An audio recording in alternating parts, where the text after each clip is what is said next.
Welcome back to the Existential Lounge. This is episode 8, and today we're going to be diving into the topics of failure and anxiety, two things that are absolutely inevitable in life that you're going to be experiencing either from a day to day basis, pretty much day to day basis, no Yeah, matter what. Yeah. definitely.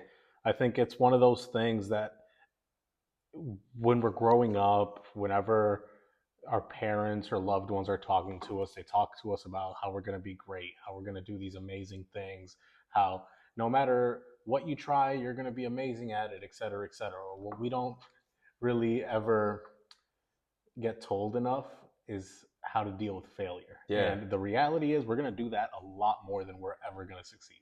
Not only just like you're going to do it a lot, but like yeah, I know. You're just literally gonna like. Yeah. I don't think it's spoken about that you are inevitably going to be facing these things. It's try hard, you'll succeed. Hmm. All this stuff, this almost toxic positivity in a Yeah. sense, toxic optimism, rather than a realistic perspective of you are going to fail. It's going to hurt, and it's going to happen over and over and over again in every facet of your like Yeah, life. it's something like we said that you're going to experience this more than success. Everybody who's ever been successful, all the like great millionaires and billionaires you could think of, all the people who have done some amazing advancement for humanity, all the people that have created some new technology, they failed a bunch of more times until they finally got that thing right that worked out. Yeah, And if it's something we're going to be doing on a regular basis, day to day lives, multiple times a day, multiple times a week, a month, a year, forever, then we might as well become familiar with it, yeah, become familiar with that feeling and how to maneuver through that feeling and how to channel the pent up emotion that comes as a result of it towards being better. yeah. Um, I think just an easy way to look at failure is you're trying something and what you aimed for or hoped for to happen didn't happen. And I mean, life would be boring as hell if the opposite happened all the time. That for Yeah. every goal that we had, every, I don't know, every want that we want or have, that it just fell into place exactly like we expected it to or wanted it to, um, it just doesn't build you. I think what's important to look at is if you had two people and you just thought to yourself, who's going to be a more refined, strong, courageous person, the person who has failed a million times or the person who hasn't failed like at all?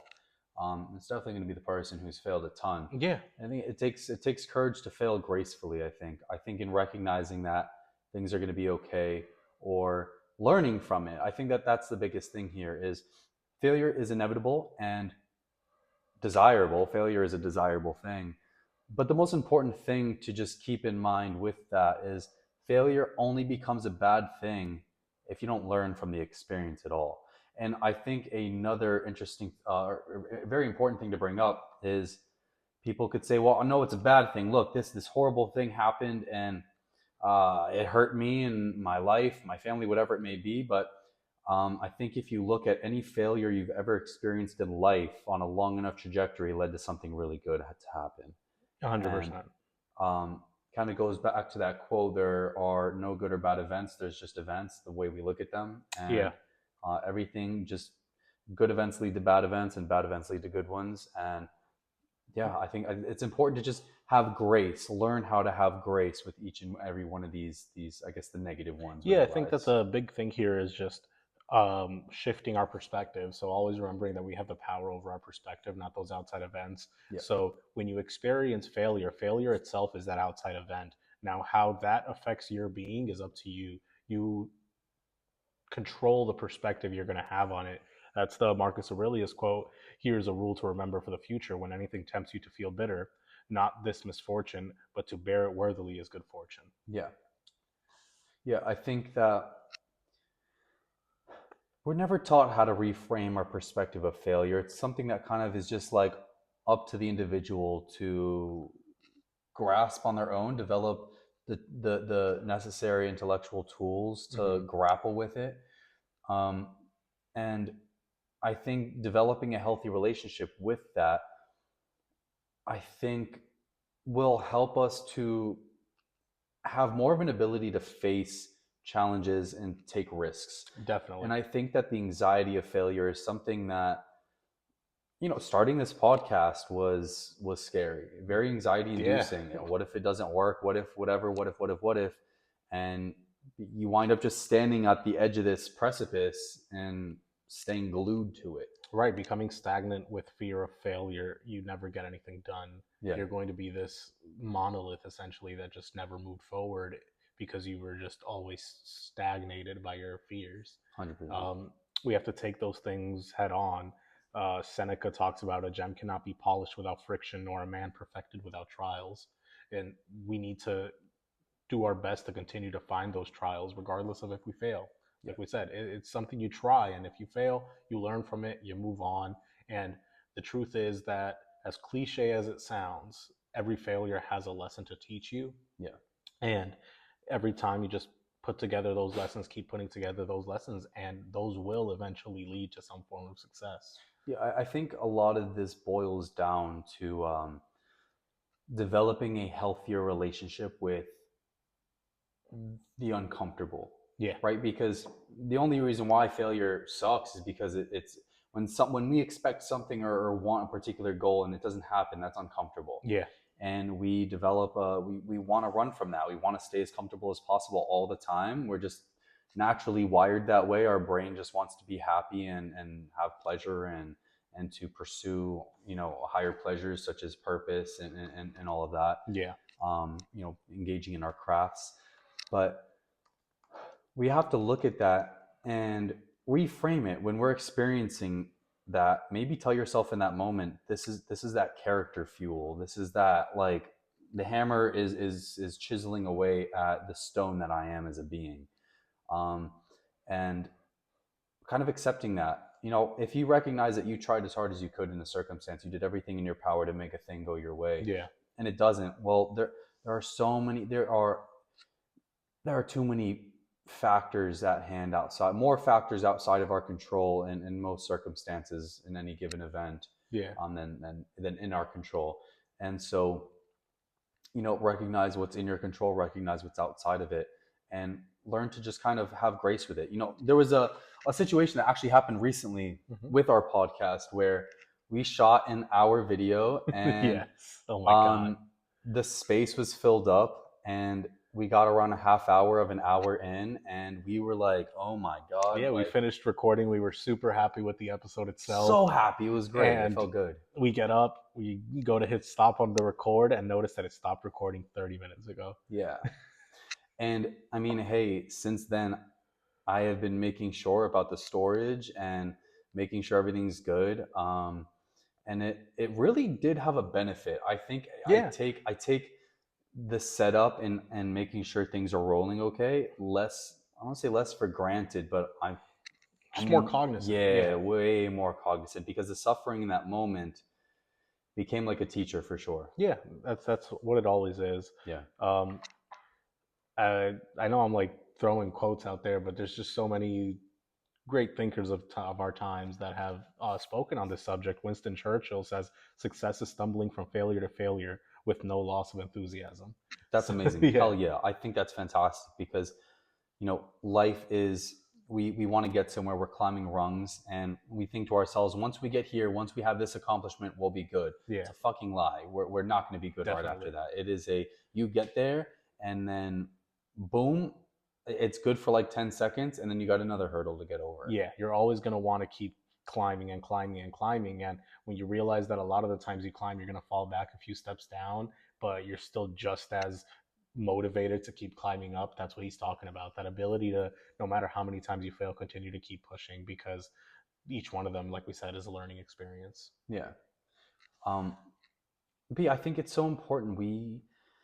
It's hard to find where to develop those tools from. I mean, Yeah, yeah, we get quotes and all that, but when in your life were you exposed to even teachers in school? Like, if you do poorly, it's okay. Like, no, we're scared as hell to do poorly on anything, yeah. you know? And I think that's part of that toxic positivity that people don't talk about enough, where I get saying it's okay to fail, right? Because it is. We should be okay with the idea of failing, of the idea of not being great at something automatically. But we've almost come to a place where we tell kids that it's okay, as in, like, no, you don't have to try harder now from here. you failed, but that's okay. Don't Oh, worry about it. participation Yeah, trophies. exactly. And that, I think, does more harm than good, Yeah, because while, yeah, we're trying to like make them not feel bad for themselves, we also foster a way of thinking that makes you settle for not being great. complacency. Yeah, Yeah, because you realize, you know what? Why do I need to aim for here? I aim for here, and I still get a pat on the back. I still get exactly. the reward systems flashing in our heads because we get like little whatever it may Like be. so many things, it's that balancing act that we need to continue to play at all times of, should we pick each other up every time we fail? Definitely. Should we tell each other it's okay that you failed? That's like a toss up, right? Because yeah, on the one hand, it's fine. Yeah, that's something we're going to do, something you're going to do again, and you're going to do again and again and again and again after that. But if we have this and develop this feeling of complacency, then there's no climbing, there's no Yeah, change. I think you brought up something super important earlier today. You said that the important thing is realizing you're not making the same mistake multiple times. yeah. Yes, you're going to fail a million times over, but make sure you're not failing due to the same thing. If it's procrastination, if it's laziness, if it's um, lack of preparation, if we had, like you said, our video got messed up because we weren't diligent with our setup. If we did that 3, 4, 5 times, it's a problem. But we did it once, we learned from it, and that hasn't happened since. And you know, it doesn't happen again. But that's like the important part. I think it's realizing, hey, I failed. How did I fail, and how can I not fail like that again? Yeah, Next time you'll fail again. You'll fail 100%. You'll fail again, but make sure it wasn't the way you failed last time. yeah. I think that honestly, it's life in a nutshell is inevitable hardship, inevitable difficulties. But at the end of the day, we have to tweak our systems, right? Like, let's say you're struggling with addiction, you're struggling to like stop some bad habit, and you have some approach in mind and you use it, but you have a setback. Um, don't just throw your hands in the air, go, I had a setback, okay, like try better next time. Like, no, it's not always about how bad you want something. It's most oftentimes about having the right systems in place that get you to where you want to be. Yeah. um because motivation is going to be here and gone the next day, but if you have the a disciplined mindset framework of things that you rely on, tactics and things to help you get to where you want to go. Yeah, um that reminds me of Chris Williamson. He says, "You don't rise to the level of your goals; you fall to the level of your habits." 100%, Yeah, 100%. You need a an aftermath sort of moment with yourself where you sit with yourself and you go, okay, what went wrong? You hmm, know, you're in a video game fighting a boss and you die 10 times. What did you do those 10 times, or exactly. what do you need to change? What Right. approaches, what strategies? Because if you keep doing the same thing over and over again, you're not going to get anywhere. You're going to keep getting the Ever same same results. results every single time, and Yeah. that's the thing. It's, we can set these lofty goals for ourselves. We can say we're going to be amazing, and I don't know, whatever crazy thing you want to say. But if we don't build the habits that nurture and develop that ability to get to that goal, then you're never going to do anything. It's essentially like that idea of just wasted saliva. Like, we're saying we're doing things, but we're not doing them. And that reminds me, I'm paraphrasing here. I don't remember exactly how it goes, but Chris Williamson talks about allocating our brain power, our mind to the right things. Yeah. Talking about doing something and doing something take the same part of the brain, take the same like energy, allocate your energy properly. There's also a kind of reward thing I think they touch on within that too, and how saying you're going to do a thing feels good. Yeah, It kind of, I think it sparks the it same kind of area. simulates. Yeah, Yeah, it simulates the same area of the brain that like is the one doing it. So we could say we're going to do something over and over again, and it kind of feels good to hold ourselves accountable and have that like external kind of like solidification. hmm, Is that a word? it It's a works. word now. um where if I tell you like I'm going to wake up at 5 a.m. tomorrow, Yeah, right? um Something about that feels good because it's kind of led that accountability. I've made it more real. yeah. Saying you're going to do a thing is makes it more real than if you didn't say it and kept it You internally. know, something that I think works with me, this is anecdotal, and if anybody takes it and it works for them, that's awesome. But I find myself saying I'm going to do things to people. Like, oh, I'm sorry, let me rephrase. I find myself saying that I have these goals of doing these things, and I say these to the people around me, right? Hmm. And that's what he's saying not to do, because essentially I'm giving myself the mental reward of doing the thing without actually doing it. Yeah. But you're saying that saying stuff actually helps you because it materializes it, it makes it real, right? So, a way that I've found that helps me find the middle ground between those two things is I'll write it down in my journal, or I'll write it down on a board on my wall, something like that that makes it real. Now I have that accountability because I've put it out into the world, Yeah. but I haven't necessarily put it out to other people. Belongs to you Yeah, it's still still my entirely. thing. It's still my idea. People will find out once they see the results of it coming into action. Yeah, I like that better anyways. I think that there's something more rewarding in someone not expecting a particular outcome and you're delivering the positive outcome on your own. Yeah. Like, I don't know, there's something more There's pleasing about that. I think a good one is, say you've never worked out, right? And you're not like in the best shape. You start going to the gym, and after 3 days you're telling all your friends and family, I've been hitting the gym every single day. That's not as rewarding as just continue going to the gym for like 2, 3, 4, 5 months, and then people will be like, have you been going to the gym? Yeah. That's the reward. It's when people notice the fruits of your labor being shown, Yeah. as opposed to telling people what you're doing. Yeah. I think that, yeah, because that's just receipts that you're sticking with what you said you were going to do to yourself. Yeah, exactly. And I think there's something that feels so awful about telling people you're going to do something and you wind up not doing it. I think Yeah. that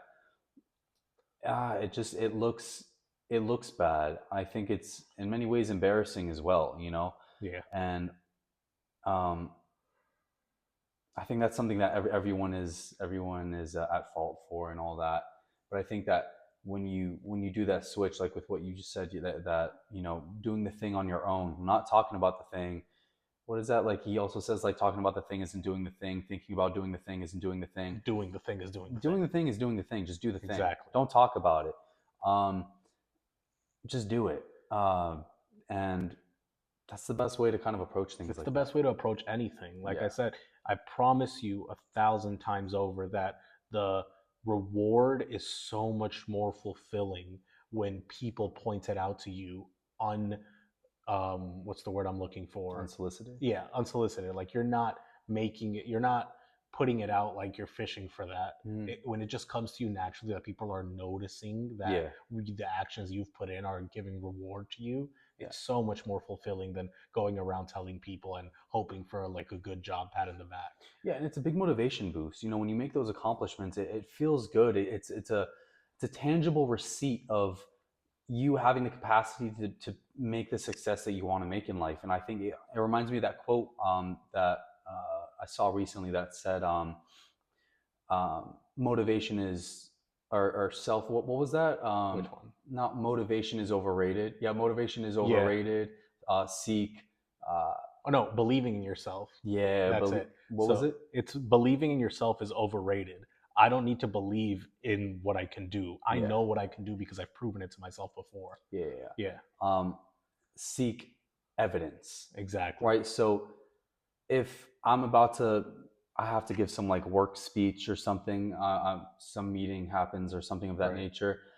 Rather than just telling myself this baseless claim of believe in yourself, it kind of reminds me of like I don't know, telling like if you have like a depressed day or something, I'll just be happy. Right. Like What? How's no. that gonna? What? That's not gonna do anything.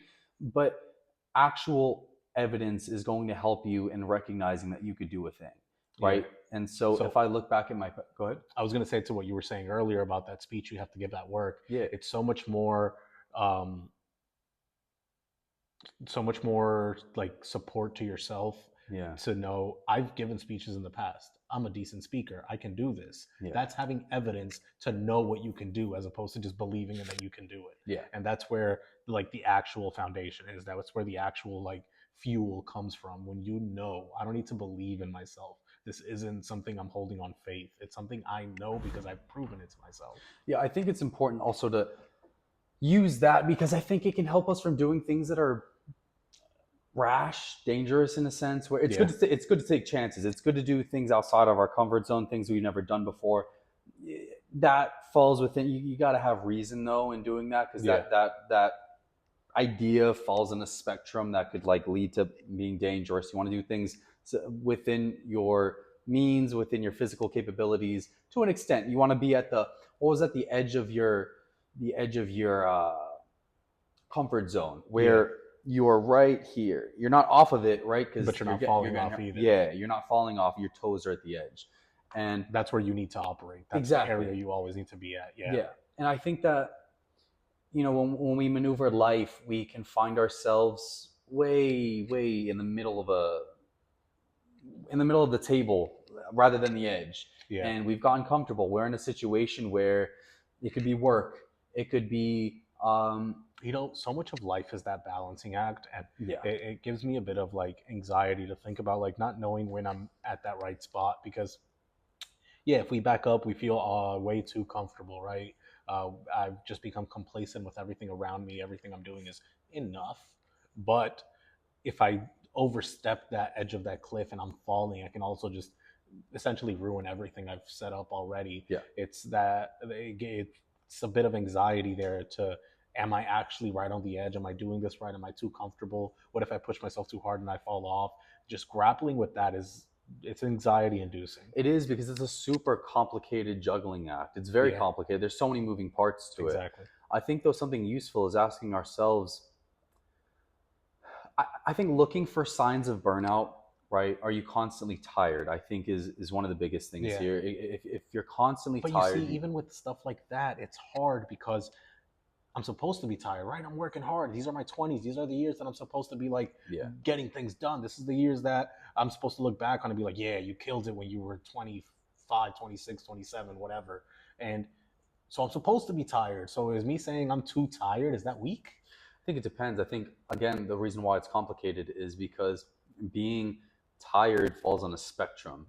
Are you falling asleep during the day? Do you feel at times it's hard to even operate? Because then we're working harder, not smarter. I Hmm. think we need to recognize when, yeah, there's some deficits that are going to be like, we're going to have to sacrifice sleep. We're going to have to sacrifice energy. We're going to have to sacrifice maybe a meal, Yeah, it whatever it reminds me may like be. Alex Hormozy talking about I slept on the floor of my gym for however many months before I could even afford a place to live. Yeah. I'm like, I'm not trying that hard. Yeah. I think there's also factors to that where, privilege comes into play. Like there's degrees of that, Yeah, where there are different levels of people having I don't know, things at their disposal. Some people are yeah. like, I had to go every other day. I would like go without food because I couldn't afford it, and like Hmm. because I was investing in my Right, business and or because something. you just happen to have better um, things at your disposal, it doesn't Yeah, mean you're not trying as hard. exactly. And everyone has different degrees of privilege in all sorts of different ways. And I think that would be would you agree, like an Yeah, applicable kind of that makes thing there. sense. But I think back to speaking about whether we're too far over the edge. I think a form of exhaustion is such a big thing there. I think being tired, Hmm. you know, you know what it is, kind of liken it to being at the gym, right? We're doing a lot of parallels with that. I think it's easy to there where you're at the gym, you're working hard. Knowing when You you're have hitting to know failure. when your muscle is like at its level, Yeah, where when your arms start going down when you're doing bicep curls and like you force it up and it's not moving up at all. yeah. Not to go, oh no, come on, let's go last one. No, Tearing a let it, bicep or yeah. something, right? Takes wisdom though to know that. I think it takes experience in knowing your body to know when to stop doing a curl when you're at your limit. Yeah. And I think in the same way that's applicable to many areas of life too, where we How do have we to. become familiar though enough to know those things? I How think do we sometimes we become? have to break. I think sometimes we have to hit our rock bottom. We have to, you know, we have to drink alcohol maybe to the point sometimes where we're like, I got last night, I was just completely And I'm destroyed. I never woke, doing that again. yeah, Yeah, and then you know your limit. You know your limit in relation to hitting that point when you're just like, 100%. I could not do that again. And so I think that, yeah, it's only by hitting our spectrums do we know where to sit. Hmm. And I think that helps us make like healthier decisions where I know mentally how many drinks I can have before I'm like, hey, I'm near my edge and Yeah. I gotta rest back a little bit. And I It think seems that that so much of it is again, like we've touched on older videos, is getting to know yourself seems to be through the crux. failure. Yeah. Through failure. I think that through failure, we can understand ourselves more than ever. I think we need that. I think that we need to have those moments of like self disgust sometimes, like be like, what, this isn't in alignment with what I want. I think Hmm. that we need to almost like I don't know, I'm thinking like bumper cars, like on the walls or something, that like we need to hit things to bounce back to realize where we want to be. Right. And we need to hit those like little walls in order to find our middle ground. Don't be afraid to hit the walls. Don't be afraid to do. I'm obviously with it again. I'm gonna like Yeah. preface with within responsible means, but like we can still do it. Know Yeah. that you'll be okay financially, mentally, physically. You may be hurt or beat up a little bit, like from Yeah. a crazy night or some decision, but we gotta make sacrifices sometimes in that respect. But I think going back, the burnout is one of the biggest things there. I think symptoms of depression are a huge thing too. I think that just feeling empty, feeling drained, feeling like so much of yourself is being put into one thing and you're not sprout out enough. I think if we find ourselves pouring our essence, pouring our, life force energy To the point into, that other facets are being depleted. yeah, that like I'm working so hard in this thing, but I haven't had time for my family, I haven't had time for my friends, I haven't had time to eat well or sleep or work out or whatever it may See, but be. again, it's that same, like, just to play devil's advocate again. But what about like all the like gurus and stuff who say, "Oh, you got to go in monk mode for a certain amount of time in your life. That's just something you're gonna have to do. You're gonna have to drop everybody. You're Yeah, gonna have to go into this like journey of alone." I think sometimes that is useful for short bursts. I Yeah. think we also have to recognize to what degree our friends, like people that we care about, are we hurting them? Hmm. Are they leaving us? Are are we financially hurting ourselves? Like, are there forms of almost irreparable scars that are happening from this type Right, of because at the end of behavior? the day, why are we doing this, right? Yeah, Why are we going into monk mode? Do we want to be successful? And a lot of the times it's for those people around us. It's yeah, because we want to be great for the people we care about. exactly. And if in the effort of being great and becoming great, you're losing the very people you're doing it for, it's that reality check almost. 100%. Yeah. Kind of that just reminded me of you either die a hero, live long enough to see See yourself yourself turn as into a a villain. villain. um yeah, because you either do a monk mode thing and gain from it what you need in a bit. I just wouldn't do that too long, and I think that doing a thing like that too long is where it becomes the you're off the edge thing now. Yeah. It's it's letting people know you're about to do something very challenging and isolating, and that's going to be hard on you. I think prefacing with that could be very useful, very Hmm. healthy. I think also like just doing that and not telling anyone. Like, I think what we were saying before about the utility and not telling people your plans and stuff.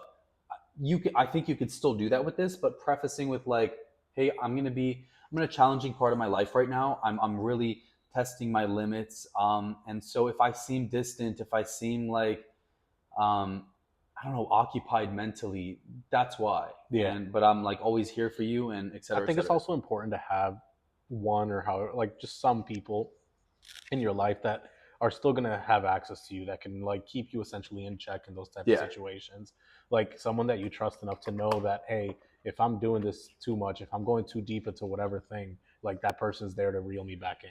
100%. I think, yeah, I think that's indicative of a good friend, of a good support system, is Yeah. people that can recognize when we're in too deep with something and reel us back. But I think that it's going to take a wise friend. I think it's going to take someone Hmm. that knows you to the level where they know your limitations too. And I Right. think that that's awesome. I think that's really indicative of someone close to us, where sometimes we get lost in our own sauce and don't realize that we're outside of our edge. Yeah, a But lot of the times having that third person point of view, it just makes the picture clearer. and I think also they can help with seeing the symptoms that we may ignore, that lethargy, that Yeah. detachedness. Sometimes we're so tunnel vision that we can't recognize that I just went like 9 hours without eating a meal. I was so locked in, and Yeah. like the people that love us are like, hey, remember to eat. Remember to, when's the last time you had a glass of water? Yeah. um, I think that's vital. That's vital, and we have to play with that. We have to play with our with our edge, with our how far that we could go, because only then will we know our true bounds. We have to, because I'm at this edge today. I stay here long enough, my edge is gonna like expand. Yeah, it Like, always is. Yeah, yeah, the more that you build yourself, the further out your cliff goes. for sure.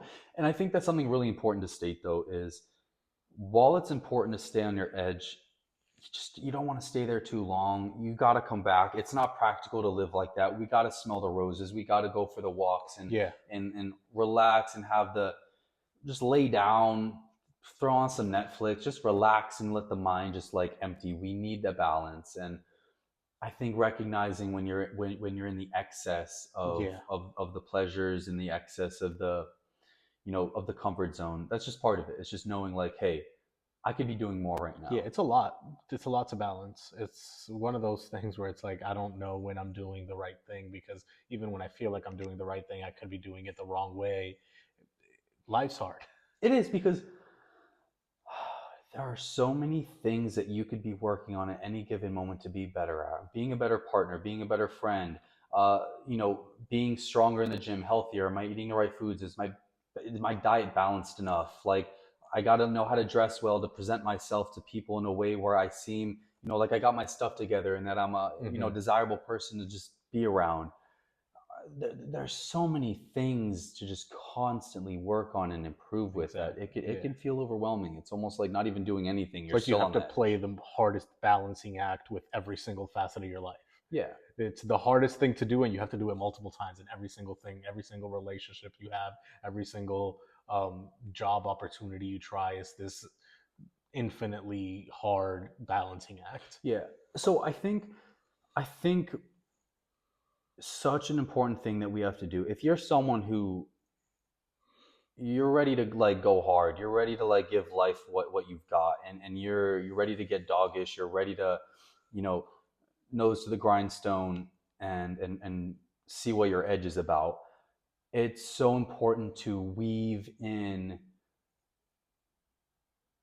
practices that help ground you Yeah, while the smoke is around you, while you're in the trenches of the situations. And I think one of the most practical, easiest, just approachable things is that 444 breath method where, yeah. I mean, when you're overwhelmed, honestly, one of the best things, just inhale for 4 seconds, hold it for 4 seconds, and exhale for 4 seconds. Do that a couple times, and Yeah, every single time it works. if you weave that throughout your day, I promise you that if you were like here with like stress and just like everything's a lot right now, Just doing that a few it's gonna times. come down. Yeah, It's gonna come, even if it just comes from here to here, that's still something good. yeah, And if you do it enough throughout the whole day, just remember your breath. That is, it's such a powerful thing. It really is. And when you're going hard, because life is a marathon, and you have to have those things that pad the extremeness of willing to step outside your comfort zone, because you're doing the hard thing. You're doing the yeah, thing that a lot of people don't want to do. It's separating you from the crowd. And honestly, that for me is in of itself, one of the biggest motivators. I personally have such a fear of mediocrity. It makes yeah. me feel as though I don't exist. If I just blend in, like I'm just another crease on this table, and I'm not like something that is its own self, it just makes my identity feel, it feels Pointless. less of my own. Yeah, It feels like I don't own my own identity, because I'm just another brick blade in the of wall. grass. Yeah, brick in the wall. And um it's such a motivator. And if you look at it, again, Alex Hormozy, to bring him up again, he said this thing like, in today's age, it's never been easier to set yourself apart. Everyone is so consumed in pleasure and in instant Hmm. gratification mediums. And if you just do some of the hard things and stick yourself to them, you're going to wind up standing out, and it won't take very long either. It's just going to take that discipline Yeah, and that effort 100%. to do it. I think that another thing that it's to familiarize ourselves with failure is to not let ourselves become disillusioned by failure. It's easy to, once you fail 100 times, and let's say in the grand scheme of things, you were going to succeed at 105, but you gave up at 100 failures. You gotta keep pushing. You have to. And you just brought up Alex Hormozy. I have another one of his quotes here. He says, "Losers define themselves by what happened to them. Winners define themselves by what they made happen." And it's so important. It's one of those things where you know the like cartoons of the like miner that stopped mining right before he reached like a whole Yes. thing of diamonds. Yeah. Yeah. So I agree. I agree. But I also think that, see, this is where the complicated thing gets into play because, like, yeah, that's true. That's true. But then I also think of, like, I'm going to use another, like, weightlifting analogy here. I'm deadlifting weight that is super heavy, the heaviest I've ever done, and Hmm. I'm pulling, right? And that thing's not getting off the floor. Maybe if I used a little bit more force, it will. But also, maybe if I use a little bit more force, I'm getting a hernia. I'm Yeah. hurting myself. I'm throwing my back out, or I'm pulling a muscle, my hamstring, whatever it may be. Again, I agree with that entirely. However, it is entirely true and useful To if know and when to only stop. if Yeah. we have that wisdom to know where our edge is. Yeah. Right? It's if I'm mining, right, and I'm tired, but like I'm still within my means, and I know I am, and I like, it's hard to develop that. We really, really, really have to get to know ourselves Hmm. well, because if we don't, we're going to hurt ourselves, or we're going to stop too short. Yes. But I think what you said definitely applies. It's part of something we have to keep in mind is to know that limit, right? Yeah. But I think more so what he was saying when he says losers define themselves by what happened to them, he's saying that the people who don't succeed, because I think loser is a strong word. I don't want to call anybody a loser, but when the people that don't reach the goals that they set for themselves, a lot of the times is because they've taken all of the failures they've had and their excuses for not trying anymore. Their life was unfair to me because I was born to a low income household. Life's unfair to me because I wasn't born in a two parent household.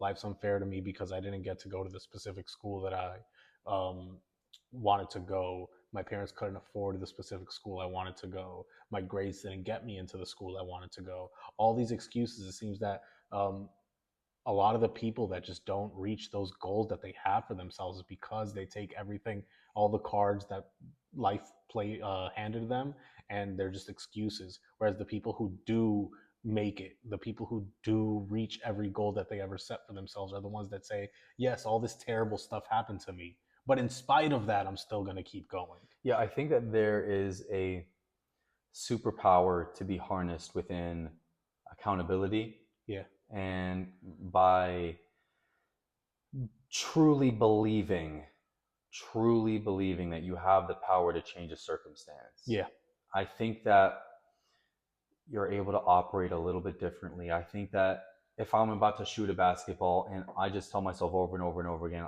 there's no way I could make this, I don't, and it's hard to articulate, but I don't think that I will be able to operate in the same way as if I had the full confidence. Confidence allows us to do things that's why people drink alcohol, to go speak to other people and like go yeah. into social situations. Confidence can do things for us that like nothing else can. Definitely. This reminds me a lot. It's probably a story you could better tell because it happened to you. But the Uber driver that you encountered, how regardless of everything that happened in his life situation, he's still able to do everything he needs to do. Yeah, this man was shot and paralyzed from the chest down. He was driving, we were talking, and he lives a whole life. I mean, I don't understand how he dresses. Like, I don't understand. I couldn't imagine living a life like that. Yet this man was smiling. He was asking me about like certain things in the gym, and it blew my mind. You put most people in that circumstance, and they're not smiling. A lot of these people are committing suicide. I couldn't imagine. You live a normal life, and then next day you are paralyzed from the like chest down. And all your responsibilities don't go away because something No, happened to you. yeah, All the kids you got to take care of are still there. The Uber driving you got to do is still got to be the driven. places that you want to go to in life, they're still there. Yeah. Like, It's a harsh reality, but the truth is the world doesn't care. no, The world yeah, doesn't care that bad stuff happened to us, yeah, and it's our job to not let those bad stuff define us. And that's, I think, what Hermosi was talking about when he says that losers define themselves by what happened to them. I don't think that that man that you spoke to is living his whole life just saying, "Ah, it's unfair that I this happened he to was me." literally like, you just got to keep going. That's it. That's winners define themselves by what they made happen. Yeah, I remember you were telling me he's telling you how the process for him to even get in and out of the car, that was insane. but he still does it. He's Yeah. no matter what, he defined himself by what he's made happen. Yeah. Nobody came here and told him, "Hey, this is what you got to do to get in and out of your car." He said, "So these are my capabilities now physically. How can I do this? How can Yeah. I make it happen?" Yeah. And that it's just one of those super admirable things. It is. It's just it's a different mentality that I think that if you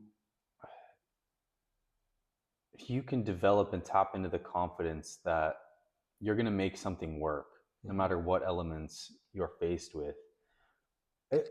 To preface, it's not always going to work. Yeah, Even then, we've even said this. You're gonna fail more yeah. times than you succeed. But I think almost like a you're like mentally hugging yourself in a sense. You're saying like, look, you can completely do this, and feeling that and believing that. I just think that it will.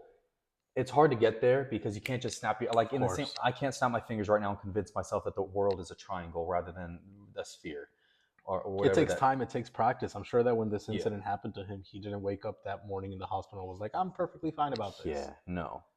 Um, and it's interesting because that mindsets like that will determine the entire trajectory of our lives. Yeah, definitely. Everything we will ever accomplish, the quality of our relationships, the quality of our whatever it is that we do, it's going to be determined based off of that drive, based off of that like discipline, but also just I think just as we were saying before, like self belief is overrated. I agree, but I also believe that it is extremely important. Like, yeah, the receipts I think are can be more useful, but I think that that self belief and through that, See, so that's I think that the distinction needs to be made there because self belief in the way that we were talking about it earlier is essentially blind belief, just this blind yes, yeah, faith. yeah, yeah, yeah, Yeah, completely. that's I think utterly useless. Yeah, absolutely. Yeah, just telling yourself when you're depressed, I'll just be happy. Yeah. It's the equivalency. But the act. I'm glad you brought that up. I'm really glad you brought that up because that's important. Because the relationship that you develop with yourself through actually believing Mm-hmm. is is everything. Yeah. It's literally everything. You can either look in the mirror and be destroyed at what you see and how you feel about that person looking back at you, or you can feel like this person is going to do great things. And um, people feel that. People feel the way you feel towards yourself. And it emanates from your pores, you know, in your eye contact and your posture and the way you speak, the things you say, how you say it. It's so important to just cultivate that as much as possible. And I think that doing things on a regular basis that give you those receipts that you can do things is everything. And we need it. We need to strive for that. Those little wins, the big wins, the things in between.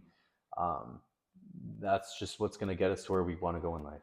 Yeah, 100%. I used to have absolutely terrible anxiety growing up, Mm-hmm. like bad. Like I mean, back in middle school, I would like my stomach would get bad just from how it would just harbor itself in me. And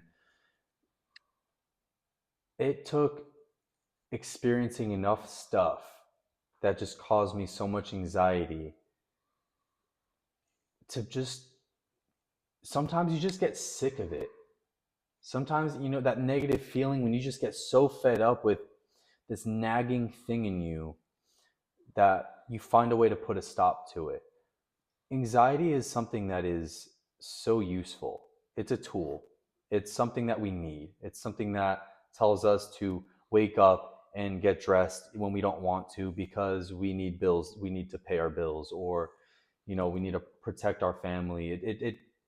It is this little line in our head, this kind of GPS that tells us where to go, Yeah. and it pushes us into that direction.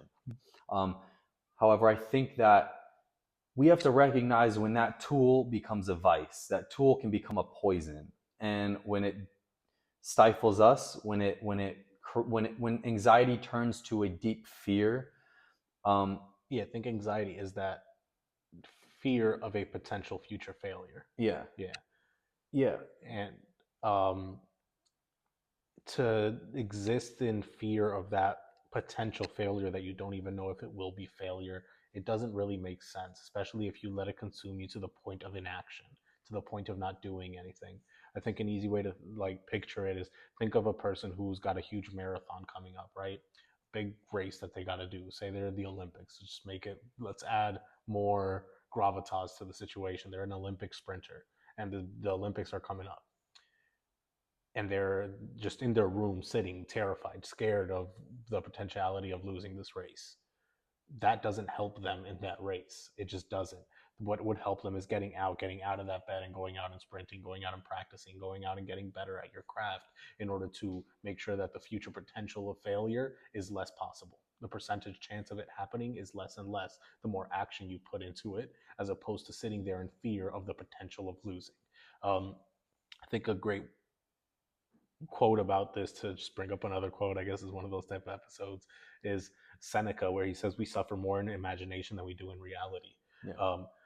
The fear of that potential failure in the future isn't real. That doesn't exist. It's a potentiality of failure based on whatever you do. You're living in fear of something that doesn't exist, as Yeah. opposed to just putting your ambition into action to make sure the outcome that comes is the best one you could have produced, right? Yeah. So even if I do go out, that marathon runner goes out in the Olympics and loses that race, but he did it knowing that he practiced his butt off to be as great as he can be at that race, then you did your best. Yeah. You performed at the highest form you could have performed, as opposed to having had sat there 3 weeks before the race in his room, shaking in anxiety of the potentiality of losing, and then he loses, but he didn't lose having had practiced.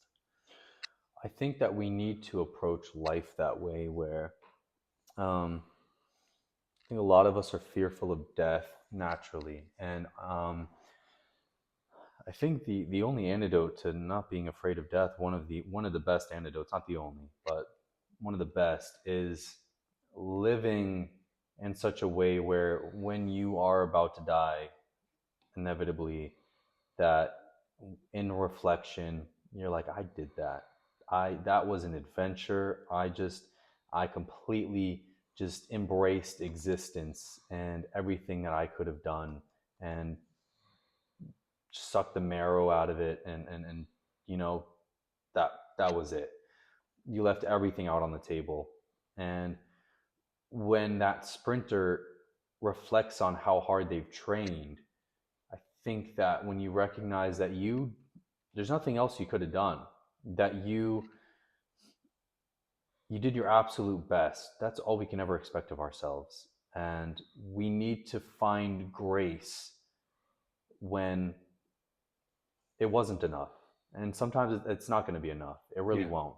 And um, I think that there's it's kind of a win-win in a way, because in those moments you tried your absolute best. There's nothing else you could have done. Yeah. You have to find peace within that. That was your best, right? You need to respect that from within yourself. But two, recognizing it wasn't enough is a new blueprint. It becomes a, now what? What am I supposed to do? What tweaks do I need to make? Yeah. Is this even for me in the first place? I reached an end goal, but I didn't hit what I needed to hit. Is this something that I'm supposed to keep pursuing? The wisdom to know, am I supposed to step back, or am I supposed to push harder? And I think that those are the two questions we need to ask ourselves. Um, Knowing that, should I continue in pushing my edge, and is that going to is if in that success, is that the type of fulfillment I'm looking for in life? Yeah. On the other side of that wall, is that who I want to be? Is that what the best version of myself looks like? Right. Do I really, really want this? Or am I doing this for the wrong reasons? Am I, the sunk cost fallacy, where I've already put so much resources into this, I just have to keep going then? That's for the wrong reasons, I think. I think that Yeah. we need to recognize whether something is no longer serving us, and whether or not the you on the other side of that edge is who you want to be. Yeah. 100%. I think that you hit the nail on the head with that. that self-reflection at the end, that the self-reflection at the end of failure is one of those pivotal moments where we realize, are we doing what I want to want? Yeah. Yeah. Yeah. And honestly, it even goes in the crazy direction where sometimes people, they get that gold medal, and, I don't know, I'm not going to draw a parallel with that maybe necessarily, but sometimes we worked so hard for something and we get it, and we're like, And even then, it wasn't a thing, this right? didn't scratch. I thought this would scratch the itch. It didn't. Yeah. I feel almost empty. I feel like there's something else. There's something more. We gotta, like a bloodhound, Just like, keep finding. Yeah. yeah, go after that trail. What is that then? What's missing? What do I need? You know, um, I think oftentimes we recognize that, the gold medal, the reward, the diploma, whatever it may be, it's not this externalized tangible thing that maybe we're after. It's this never ending pursuit of betterment Yeah. and becoming more in tune and in touch with ourselves through that process. I think, at least for me, is the best. I think that whatever trophy, whatever anything, like, yeah, those are like the little things along the way, but like the process of deepening that relationship with myself and knowing that I am consistently getting after it, and developing a closer relationship with my edge, um, it kind of makes everything worthwhile. Yeah. It's kind It of definitely the does. the beautiful thing I think about it. we've kind of touched on everything that we thought about failure here and anxiety and what it means for everyone. I think a good way to close this out is this excerpt from Meditations by Marcus Aurelius, where he talks about living and what a man's life is. He says, in a man's life, his time is a mere instant, his existence a flux, his perception fogged, his whole bodily composition rotting, his mind a whirlwind, his fortune unpredictable, his fame unclear. To put it shortly, all things of the body steam away like a river, all things of the mind are dreams and delusion. Life is a warfare and a visit to a strange land. The only lasting fame is oblivion. What then can escort us on our way? One thing and one thing only: philosophy. This consists of keeping the divinity within us involatile and free from harm, master of pleasure and pain, doing nothing without aim, truth, or integrity, and independent of others' actions or failures to act.